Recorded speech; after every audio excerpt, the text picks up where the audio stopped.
राजं ब्रह्मणां ब्रह्मणस्पत आनश्चण्व नोतिभिः सीदसादनम्। ॐ महागणपतये नमः।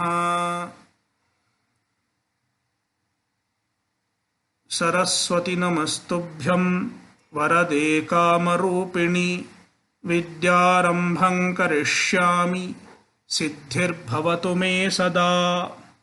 सदाशिवसमारम्भां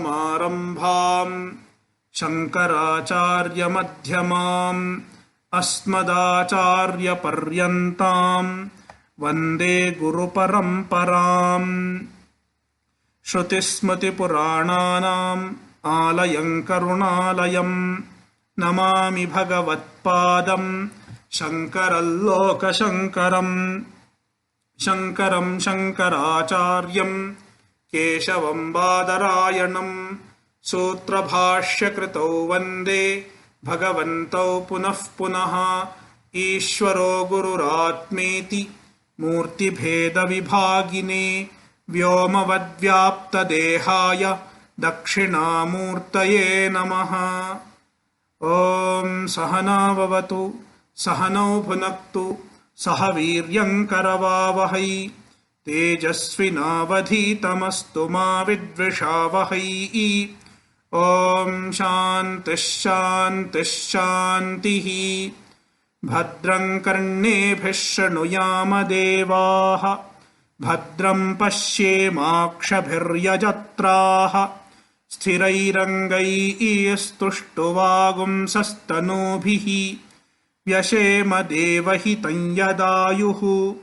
स्वस्ति न इन्द्रो वृद्धश्रवाः स्वस्ति नः पूषा विश्ववेदाः स्वस्ति नस्तार्क्ष्यो अरिष्टनेमिः स्वस्ति नो बृहस्पतिर्दधातु। ॐ शान्तिः शान्तिः शान्तिः।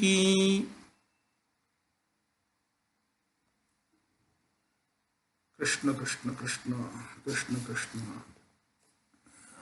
नमस्ते नमस्ते नमस्ते नमस्ते नमस्ते नमस्ते।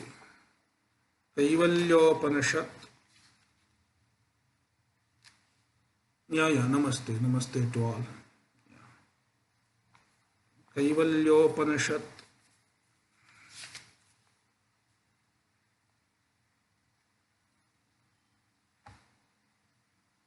mantra 18 in my book. In your books it might be different, 16 or 17. Etasmat jayate prano, that mantra. Etasmat jayate prano manas sarvendriyani cha kham vayurjyotirapaha पृथिवी विश्वस्य धारिणी।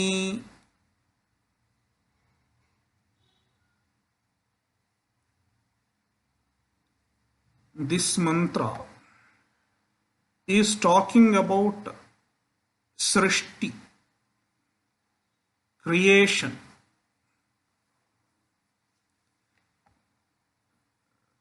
Generally, we translate Srshti as creation, but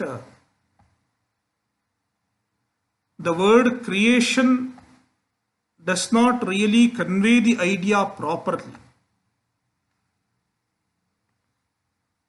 because Srshti means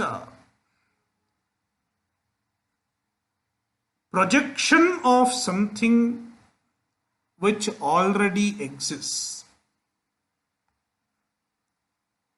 When we say creation,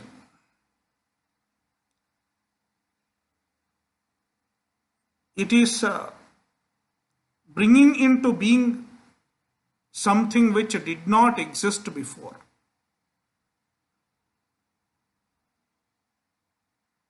But it is not so with the Srshti. Even before the world was created, even before the universe came into manifestation, it existed in potential form.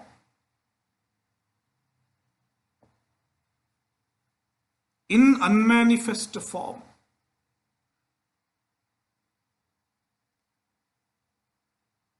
Therefore, Srshti, the word Srshti means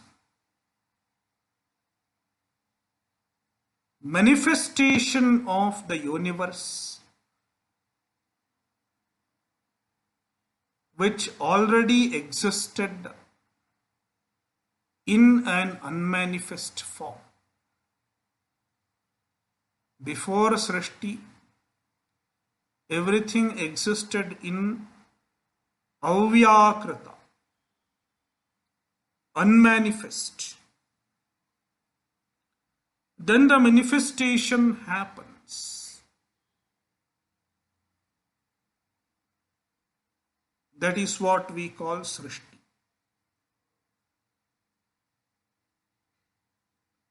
Where does this universe exist in its unmanifest form? It exists in Brahman. Its cause. The universe existed in its cause.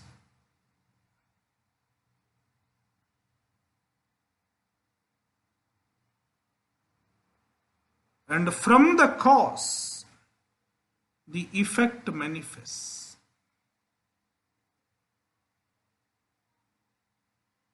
It is true with everything in the universe. Nothing comes into being which does not really exist, which did not really exist.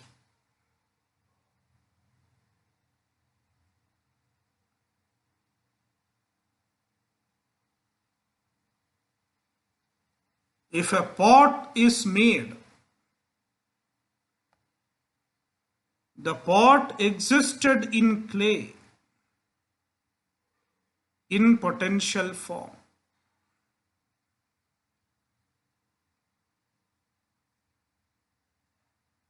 We cannot see the pot. That doesn't mean the pot doesn't exist. It existed in clay before its origin, before its manifestation.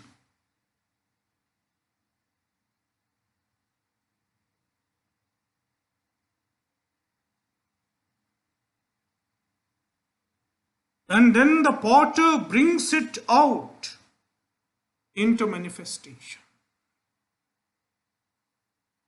This is a philosophy.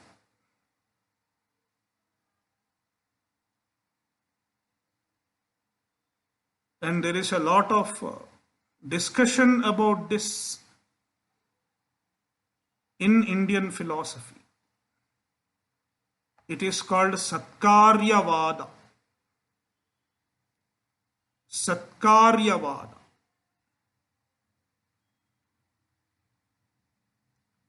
The effect existed in the form of the cause before its manifestation.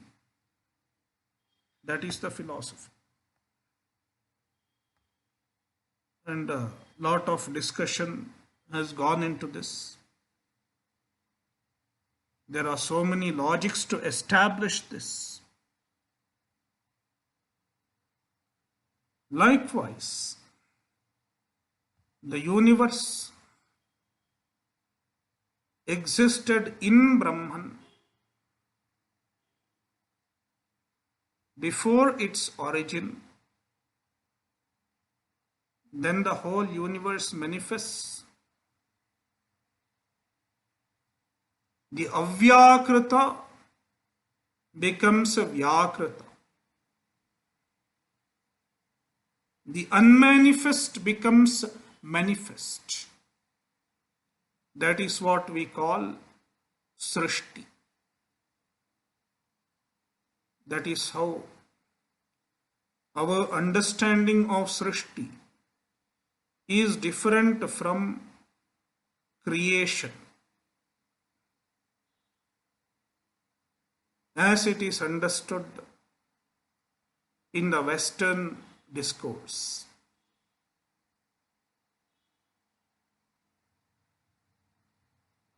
So now the Upanishad is talking about Srshti.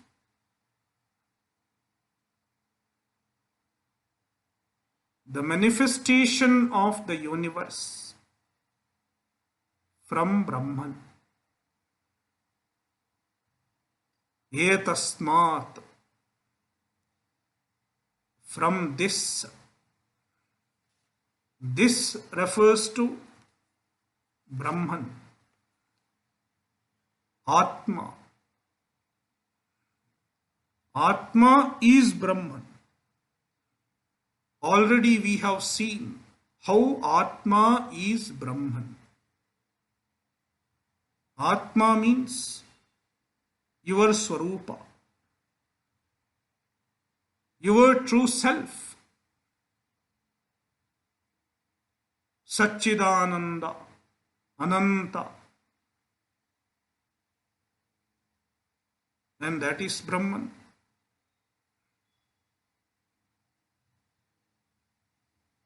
Therefore, Etasmat is Atma. The Atma is Brahman. From the Brahman, Jayate, comes into being, manifests what? Pranaha, the prana. Prana is a component of our Sukshma Sharira.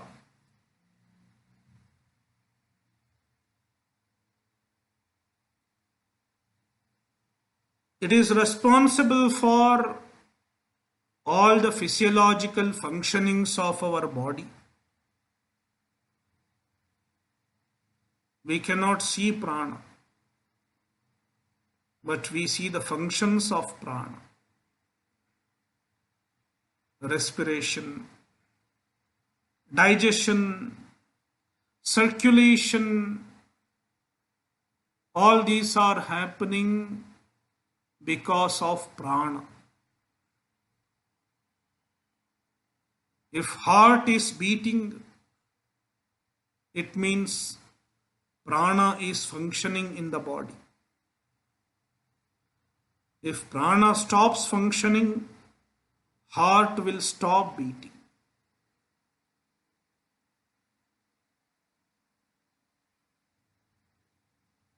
That is why if someone dies, we say the prana left the body.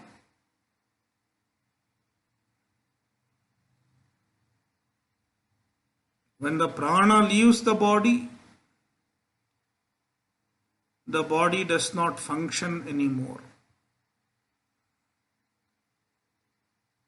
So that is prana. All movements in the body are happening because of the presence of prana. And this prana is fivefold. Prana, apana, vyana, udana, samana. Prana means the breathing, respiration happens because of prana. One of the functions of the prana. The heading is prana. Under prana there is one prana. Among the five pranas, one is called prana.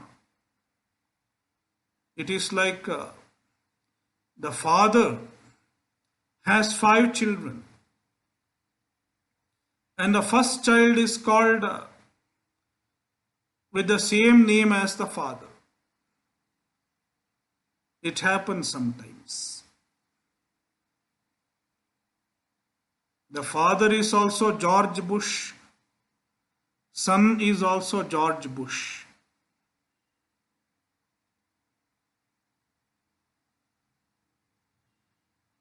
So it is like that. The main thing is called prana. It has 5 functions. And among the 5 functions, one is prana.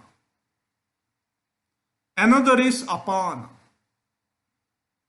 Is responsible for all elimination of waste, secretion, excretion. Then vyana, circulation.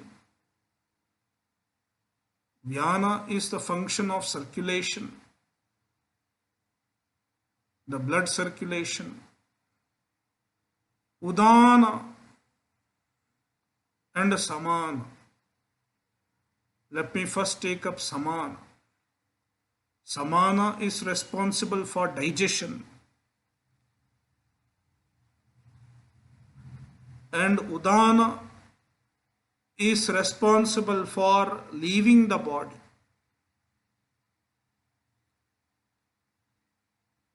At the time of death, udana becomes active and it takes you outside the body. That is a function of udana. That is why generally udana is not active. Other pranas are active during other times.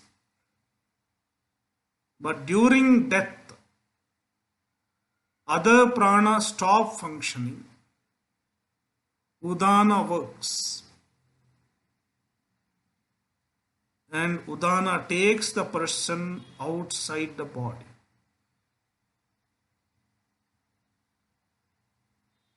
So it is an exit prana. His function is to exit the body.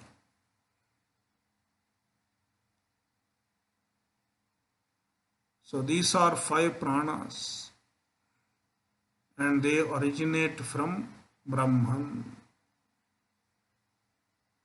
And manaha, manas. Manas refers to the mind, the antahkarana.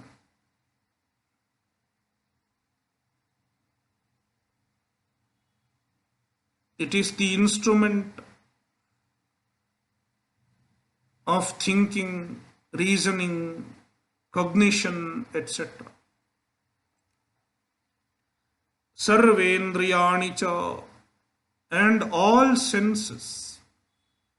Sarvendriyani. 5 jnanendriyas and 5 karmendriyas. 5 senses of knowledge and 5 senses of action. In Vedanta, we talk about 10 senses. 5 senses of knowledge and 5 senses of action. The senses of knowledge are called jnanendriya and the senses of action are called karmendriya. They are like the input units and output units. In computer, there is something called input unit. Your mouse, keyboard, all those are input units. If you have to give an information into the computer, you have to make use of mouse, keyboard, touch screen, etc. Then there is an output unit. The monitor, printer, speaker, output units. Likewise, when we interact with the external surrounding, when we interact with the outside world, we make use of these 10 indriyas. The 5 jnanendriyas are like input units, and the 5 karmendriyas are like output units. Without the help of these 10 senses, we cannot interact with the world. Suppose we don't have any of these 10 senses, then the external world is as good as absent for us.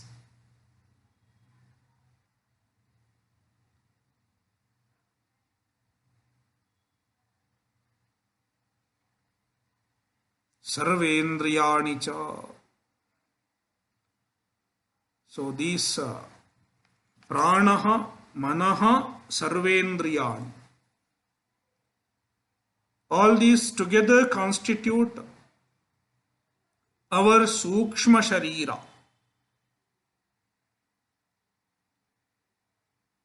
Our subtle body. The subtle body, the sukshma sharira, originates from Brahman, originates from Atma. That means the sukshma sharira is not our true nature. The sukshma sharira is not intrinsic to our swarupa, because it comes from the swarupa and also it goes back to the swarupa. It comes and goes. Likewise, the 5 elements, Kham Vayur Jyotirapah Prithivi Vishwasya Dharini. 5 elements. Kham means Akasha, space. Vayuhu, air. Jyotihi, light. Apaha, water. And Vishwasya Dharini Prithivi. Prithivi, the earth, which supports everything. Vishwasya Dharini, the earth which supports everything. The 5 elements. The 5 elements come from Brahman. The whole universe comes from Brahman.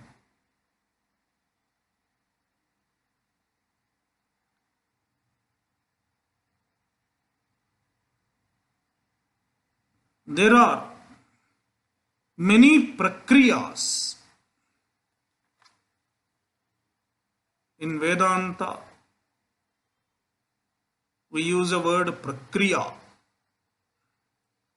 Prakriya means a methodology adopted to convey the vision, to convey the central teaching of Vedanta.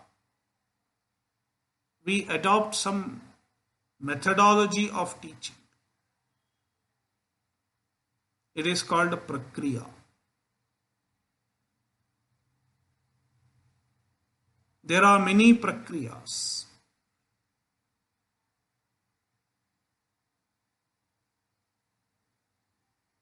For example, Shariratraya Prakriya. It is a methodology, a Prakriya. We discuss 3 bodies to arrive at the Brahman, to arrive at the Atma. Likewise, Avasthatraya Prakriya.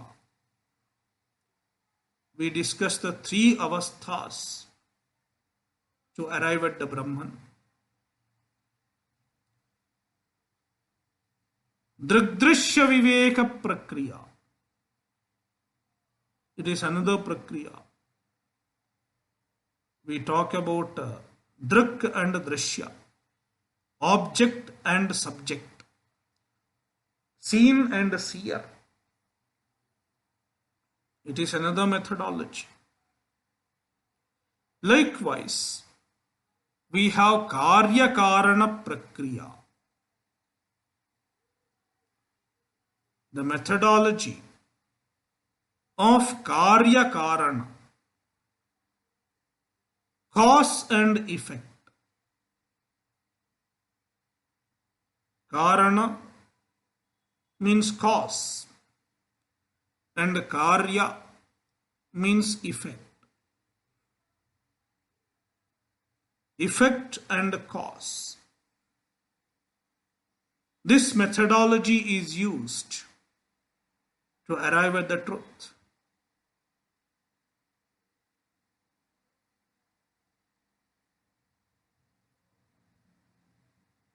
In fact, now the Shruti is talking about Karya-Karana Prakriya, the methodology of cause and effect.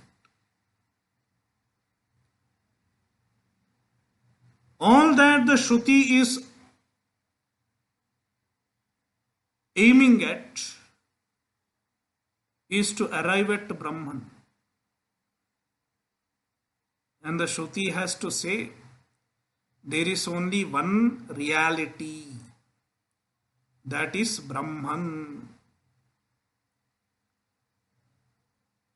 Only one thing to convey. The Upanishad doesn't have any second thing to convey. In every class, the Upanishad talks about only one thing. Only one reality. That is why it is very, very boring. Do you have anything new to say? I don't have anything new to say. The same old Brahman.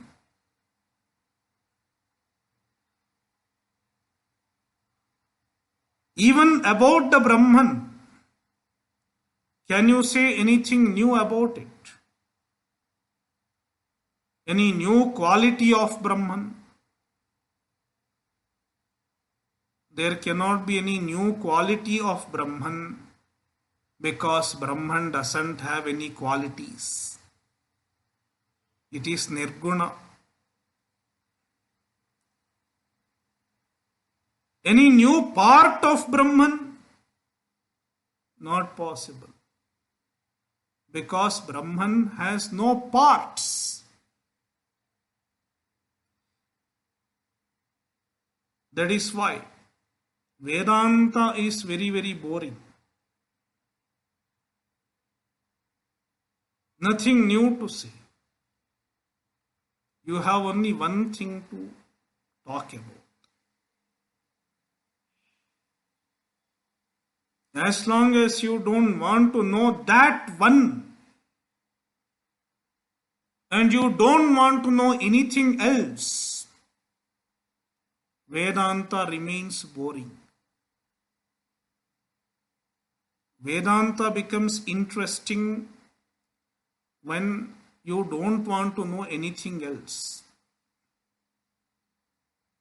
Your interest is to know the only, to know the Kaivalya. Kaivalya means onlyness. If your interest is to know the onlyness, the only reality, and you don't want to know anything else, then Vedanta becomes interesting. Until then, people will find it very boring. That is why many people go away. The Swami doesn't speak any new thing. That is why from 40, 50 it came 40. And from 40 it became 35 today. बहुत boring है.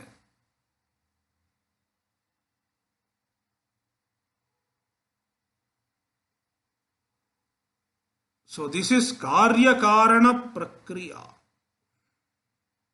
I am trying to say something new. Karya-Karana Prakriya.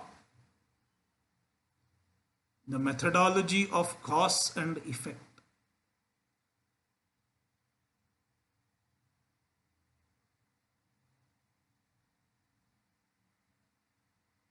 The Shruti has to introduce Brahman. And if the Shruti says there is only Brahman,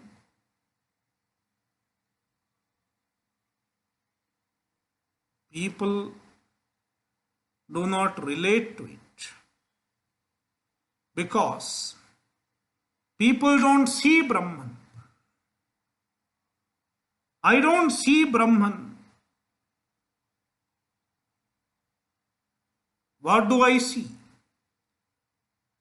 I see the world. I see the Jagat, the universe, in front of me. Now you say there is only Brahman.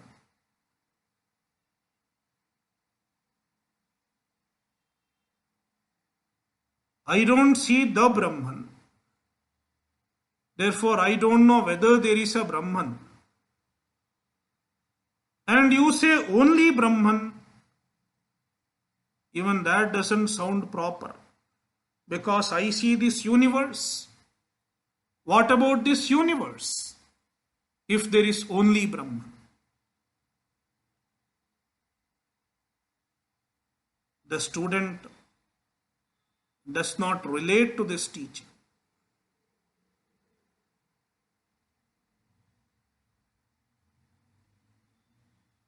The Upanishad has to make the teaching relatable.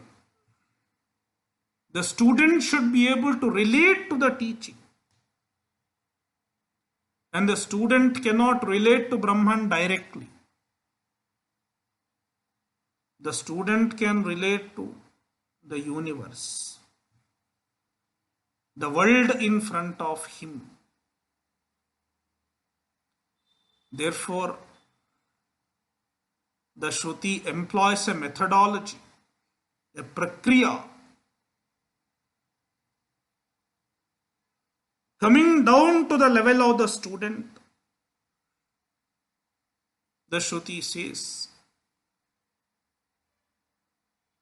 the Shruti introduces Brahman in relation to what the student relates to. The student knows there is a universe. The universe is right in front of us. The Brahman is not in front of us.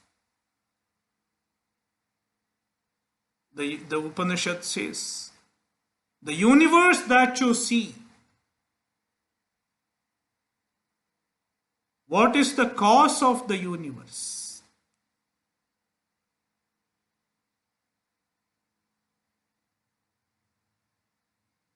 The cause of the universe is Brahman.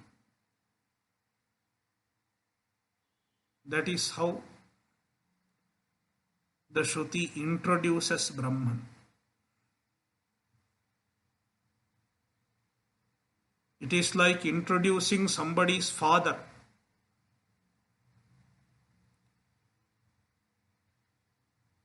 Mr. Devadatta. You are going to introduce Mr. Devadatta to someone. And this person knows Devadatta's son. Devadatta's son is Yajnadatta.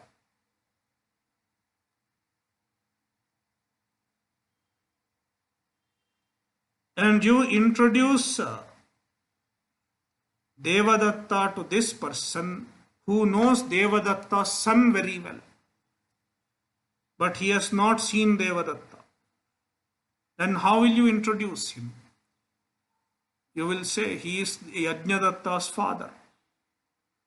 Then he understands. Yeah. Now I understand. So always we have to introduce something in relation to something that we are familiar with. An unfamiliar thing is introduced in relation to something that we are familiar with. Likewise, the Brahman is introduced in relation to the world. It is the cause of the universe. That is how Brahman is introduced.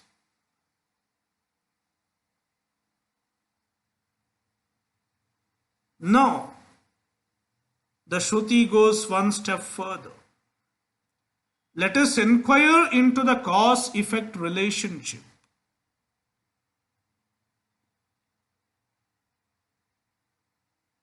Inquire into the cause-effect relationship, and you find that the effect doesn't exist independent of the cause. For example,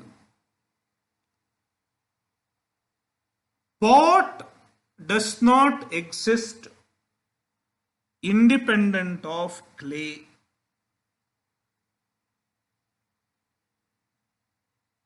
If you have to touch the pot, you have to touch the clay. If you have to carry the pot, you have to carry the clay. No part of the pot can be touched without touching the clay. If you are weighing the pot, the weight of the pot is the weight of the clay. The pot cannot have an additional weight of 1 gram also. Not even 0.001 gram additional weight the pot doesn't have. All the weight of the pot is the weight of clay.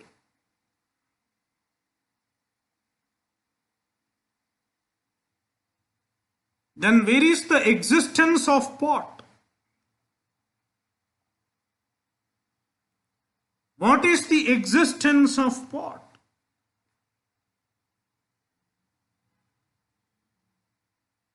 The pot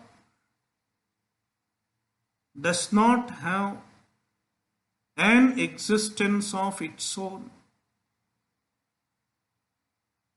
Its existence is the existence of clay. Then why do you call it pot?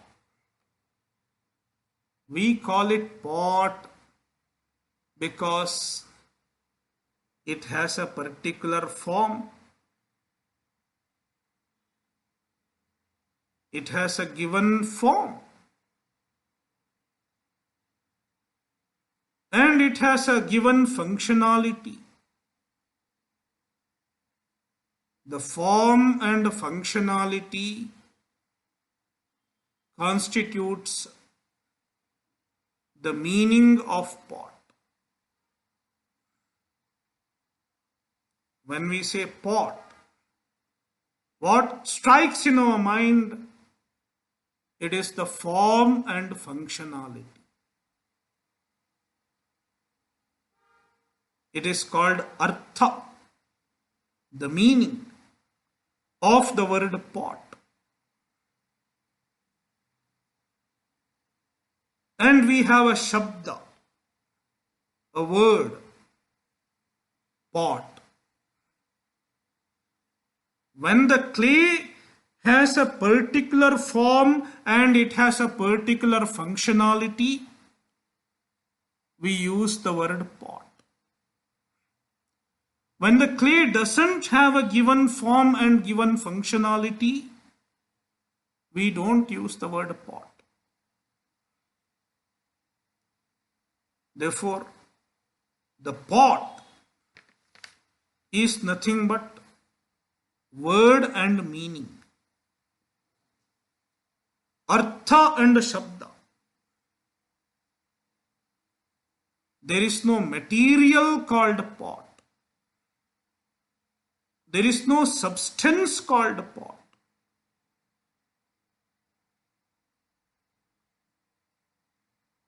Then what is the substance? The substance is clay. On the substance clay, the pot meaning and pot word appears, comes and goes. When the pot is formed, it has come, and when the pot is broken, it is gone.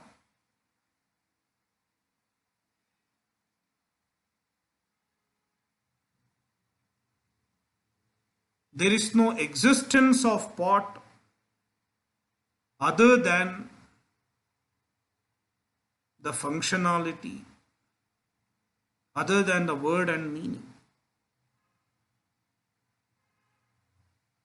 Therefore, the pot does not have an independent existence. The pot does not have an existence of its own.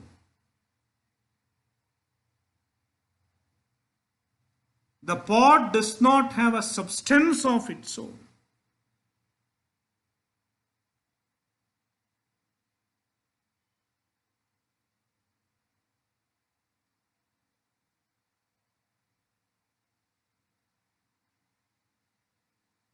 This kind of an entity which is confined to form and functionality and word, but it does not have an existence of its own, such a principle is called Mithya. The pot is Mithya.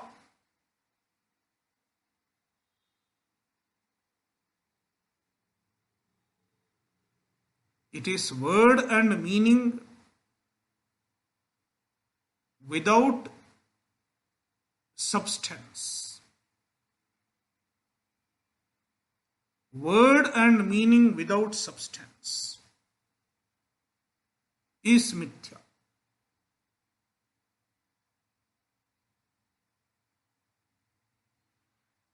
Likewise, the universe, as the Shruti stated, it is the effect of Brahman. Karya. And Brahman is the Karana. Just like a pot, the universe is effect of Brahman. Therefore, the universe consists of nothing but words and meaning. There are many, many, many words and many, many meanings.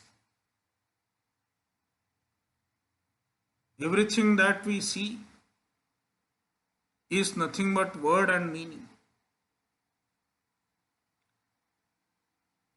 And all these words and meanings are supported on Brahman. The substance is Brahman.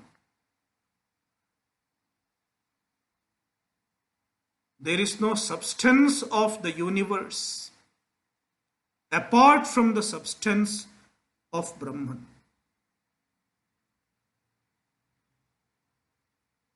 Therefore, the universe doesn't have existence of its own.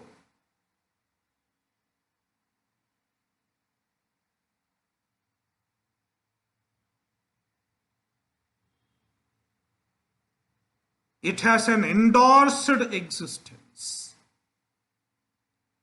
The universe does not have intrinsic existence.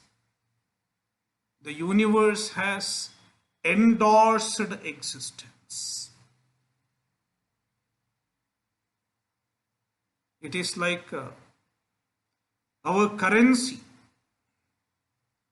If you look at your currency, 100 rupees note or 200 rupees note or 500 rupees note,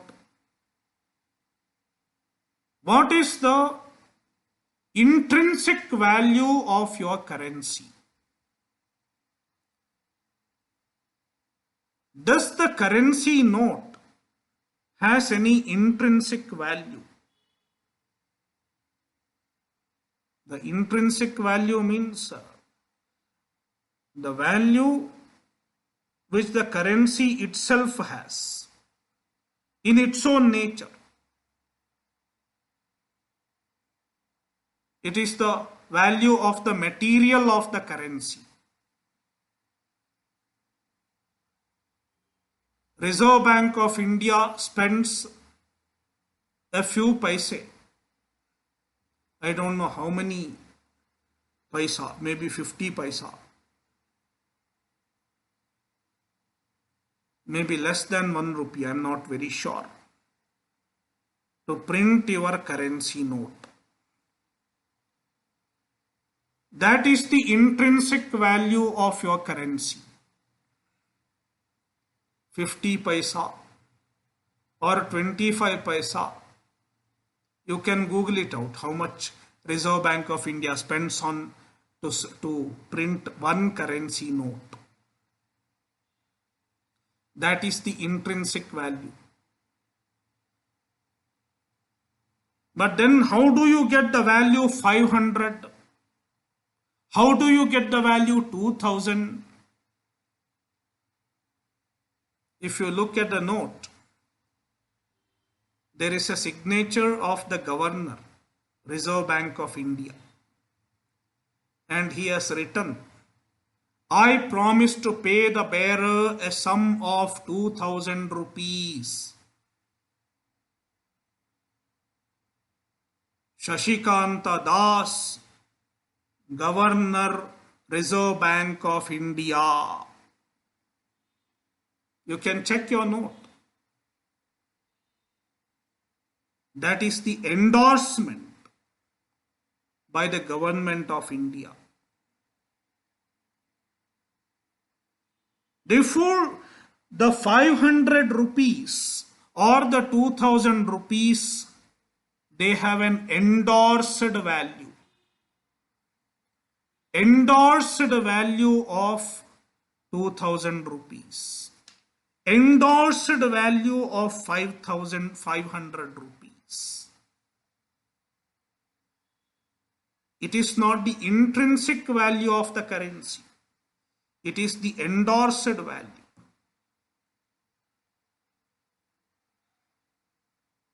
The intrinsic value is almost zero.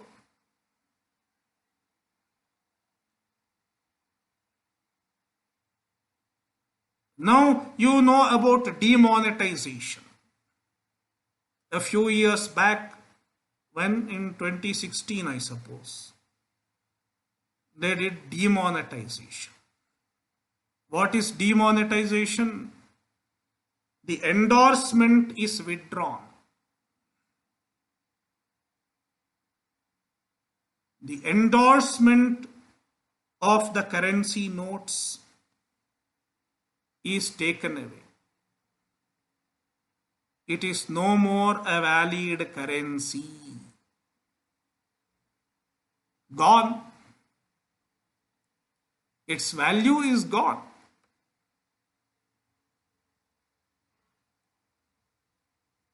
The currency became just a piece of paper.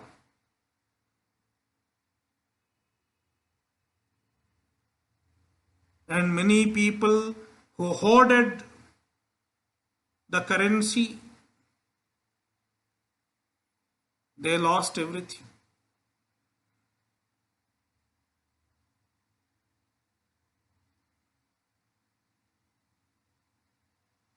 It has no value, no more value than the old papers, newspapers, stocked together.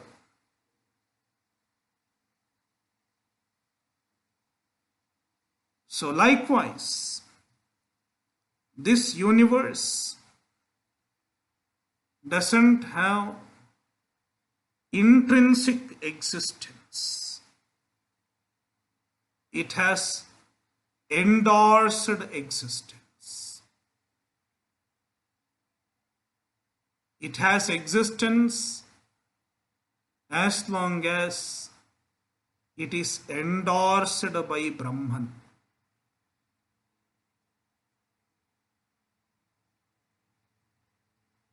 When Brahman withdraws the existence, the universe loses existence.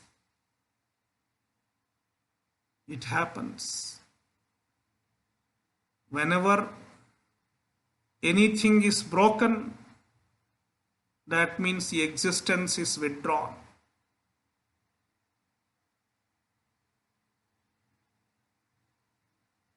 It becomes past.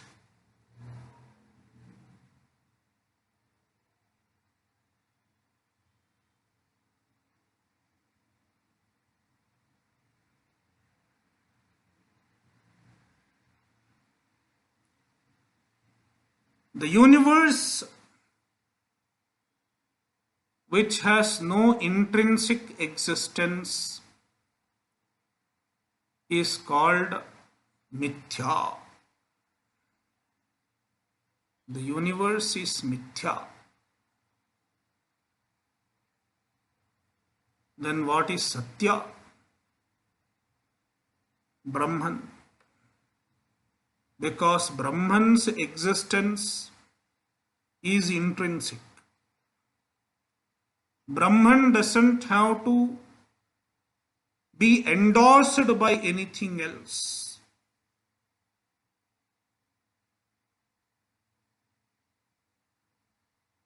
Satyam, the real. Existent by itself. Satyam. Brahma Satyam Jagan Mithya.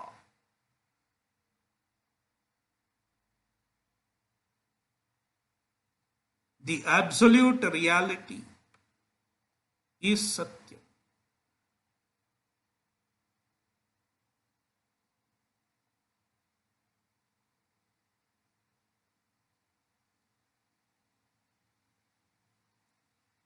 In addition to Satyam,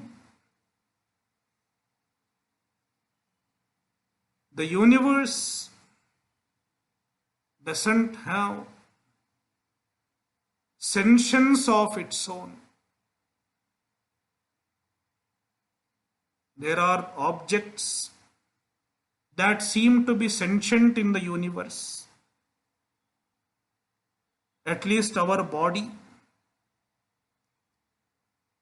our mind, they seem to be sentient.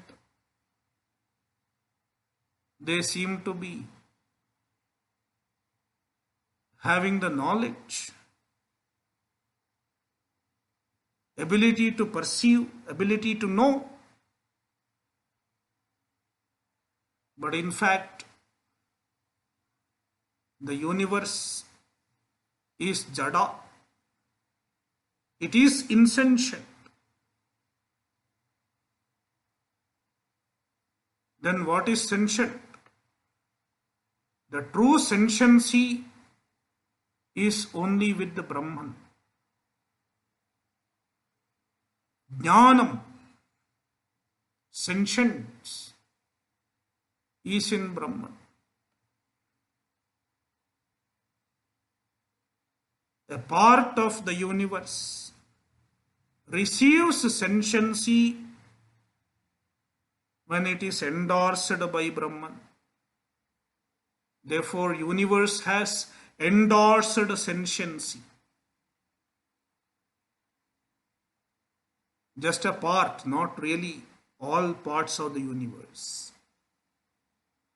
Our body, our mind, it gets the endorsed sentiency. Seems to be sentient. But in reality, it is jada.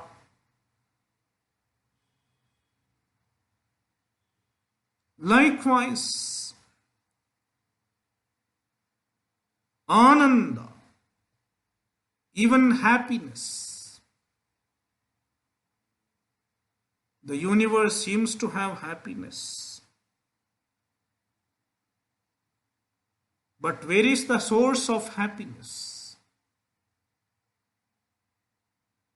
The universe, the certain objects in the universe seem to be the sources of happiness. But are they really sources of happiness? If we inquire, we understand the objects are not really sources of happiness. They seem to be sources of happiness. Then what is the true source of happiness? It is Brahman.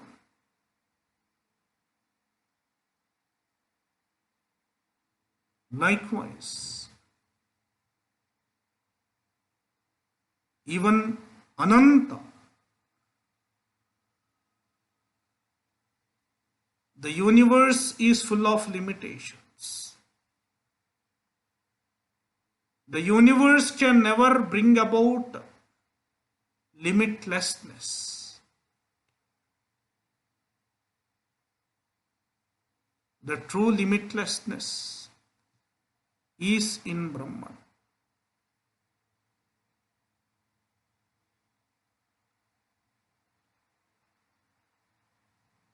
The true completeness is in Brahman.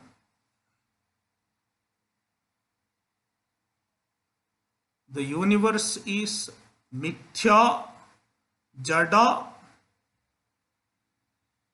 not Ananda.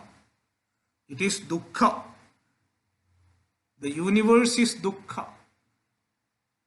Mithya, Jada, Dukkha and Parichinna, limited. On the other hand, Brahman is Satyam, Chaitanyam, Anandaha and Purnaha.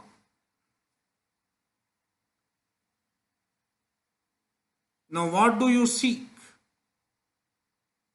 Do you seek the unreal or do you seek the real?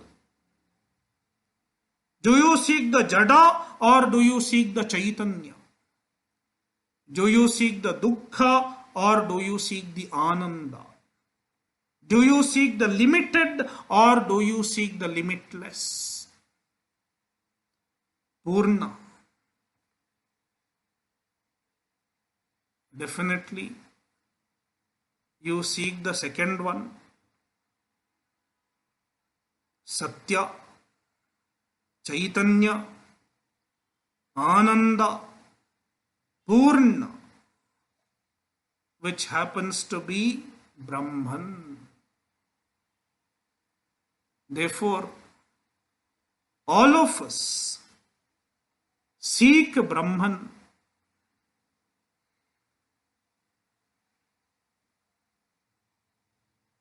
Where will we seek Brahman? Now the Upanishad says, you don't have to seek it anywhere. Because you are Brahman. Tat Tvamasi. You are what you are seeking.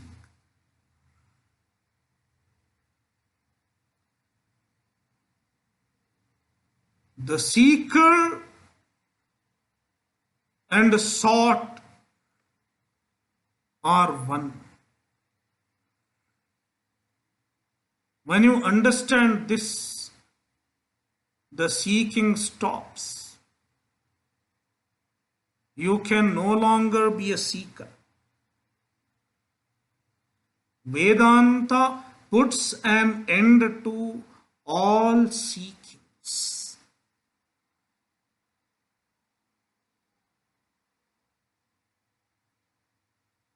And that is moksha.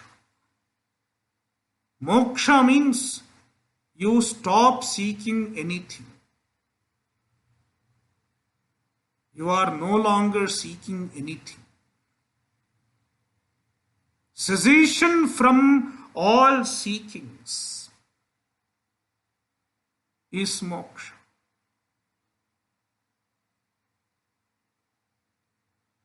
Om Purnamadah Purnamidam Purnat Purnamudachyate Purnasya Purnamadaya Purnameva Vashishyate. Om Shanti Shanti Shantihi. Harihi Om Shri Gurubhyo Namaha. Harihi Om.